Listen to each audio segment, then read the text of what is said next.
வணக்கம். ஒரு நாட்டுடைய ராஜா வாழ்க்கைனா என்னன்னு சொல்லி ஒரு ஓவியத்தால் விவரிக்க சொல்லி தன் நாட்டு மக்களுக்கு ஒரு போட்டி ஒன்று வச்சார். அதில் ஒரு சாரார் பார்த்தீங்கன்னா வாழ்க்கை ஒரு சந்தோஷமானது, ஒரு அழகானதுன்னு நினச்சிட்டு இருக்கவங்க ஒரு அழகான ஃபோட்டோ அவங்க வரைஞ்சிருந்தாங்க.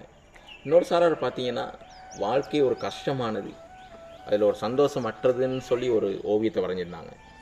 ஆனால் அதில் ஒரே ஒருத்தர் மட்டும் நிறைய ஒரு இடிய மின்னலோடு இருக்கக்குள்ள ஒரு பொந்துளுக்கு ஒரு தாய் குருவி தன் குஞ்சிக்கு சாப்பாடு ஊட்டிக்கிட்டு இருக்கும்.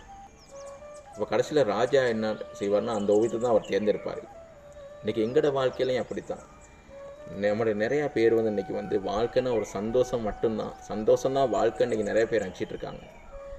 அவங்க ஒரு பிரச்சனைகளை சந்திக்கக்குள்ள நிறைய மன உளைச்சலுக்கு ஆளாகிறாங்க.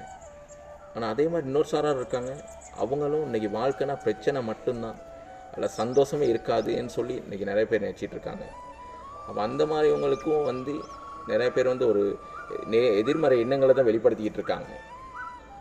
ஆனால் இன்றைக்கி நம்மளோட வாழ்க்கையில் சந்தோஷமும் பிரச்சனைகளும் இது மாறி மாறி தான் வரும், எதுவுமே நிலையற்றது. அந்த குருவி மாதிரி இன்றைக்கி எதுக்குமே என்ன பிரச்சனைகள் இருந்தாலும் அதில் ஒரு சின்ன சந்தோஷத்தை இன்றைக்கி நாங்கள் அனுபவிச்சுக்கிட்டு இக்கணத்தில் நாங்கள் நம்மளோட வாழ்க்கையை கொண்டு போனோம்னா நம்மளோட வாழ்க்கை நல்லா இருக்கும், நல்லா அமையும். நேர்மறை எண்ணங்களை இன்றைக்கி நாங்கள் வெளிப்படுத்துவோம். இந்த பிரபஞ்சம் கடவுள் நம்மளுக்கு என்றைக்குமே துணை இருப்பாங்கன்ட்டு சொல்லி நான் நன்றி தெரிவிச்சுக்கிறேன்.